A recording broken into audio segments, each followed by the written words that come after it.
მოგესალმებით ბავშვებო და უფროსებო. ტელეკომპანია თანგზაურის ეთერშია საბავშვო საინფორმაციო შემეცნებითი გადაცემა მიკროფონი.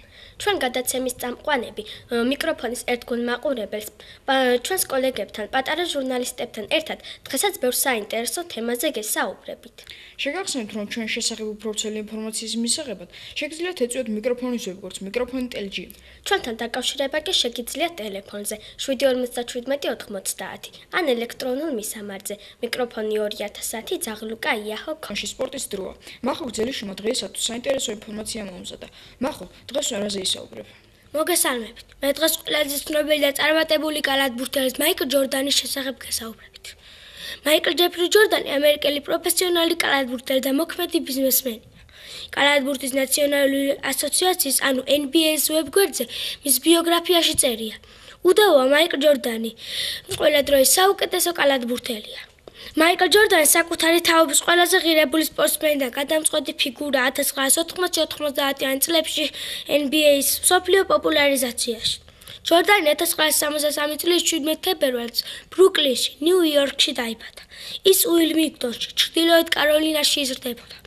ბავშვობიდან პირველობის მოყვარული კალათბურთელის მამა, ჯეიმსი, აღნიშნავდა, რაც მას უდაოდ აქვს.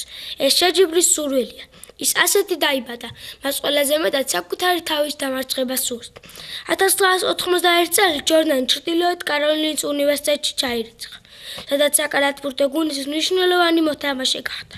1992 წელს მისმა გუნდმა საგაზაფხულო საკალათბურთო ჩემპიონატზე, რომელიც ამერიკის შეერთებულ შტატებში კოლეჯის გუნდებს შორის გაიმართა.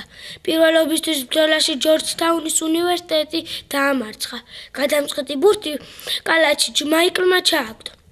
1994 წელს ჯორდანი NBA-ის გუნდ ჩიკაგო ბალს შეუერთდა. ის მალე ლიგის ვარსკვლავად იქცა, საკმაოდ შორი მანძილიდან ბურთის კალათში მოთავსების უნარის წყალობით. ხალხმა ჰაეროვან ჯორდანი შეარქვა.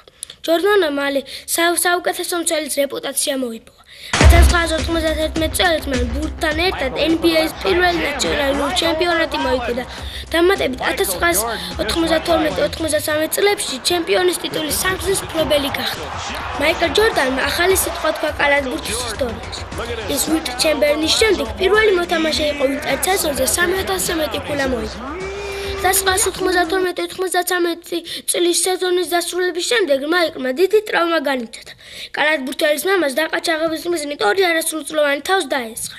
მამის გარდაცვალებით შოკირებულმა ჯორდანმა კალათბურთისთვის თავის დანებება გადაწყვიტა და ძალები ბეისბოლში მოსიჭა.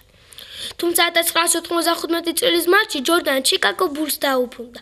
ჯორდანმა დიდ წარმატებას მიაღწია კინოარენაზეც. 1996 წელს ის ფილმ Space Jam-ში გადაიღო. 1997-98 წლის სეზონის შემდეგ ჯორდანი გუნდ ვაშინგტონ ვიზარდსის ნაწილობრივ მფლობელად და პრეზიდენტად გვევლინა. ის ვიზარდსში კიდევ 2 სეზონის განმავლობაში თამაშობდა. 2003 წელს საბოლოოდ ტოვებს მოიგოს. 2009 წელს ჯორდანმა ნეისმისის სახელობის მემორიალური საკალათბურთო დარბაზის ჯილდო, ყველაზე ცნობილი კალათბურთელის ტიტული მოიპოვა. დაჯილდოების ცერემონია ტკბილი მწარეთაყრილობა აღმოჩნდა მაიკლ ჯორდანისათვის. ის აცნობიერებდა, რომ ამ ცერემონიაზე ყოფნა საკალათბურთო კარიერის სამუდამო დასრულებას ნიშნავდა. ჯორდანი წარმატებული ბიზნესმენია, იგი მრავალი რესტორნის მფლობელია. ამჟამად მაიკლი ილინოისში, ჰაილეთ პარკში ცხოვრობს და მისი წლიური შემოსავალი დაახლოებით $30 მილიონი.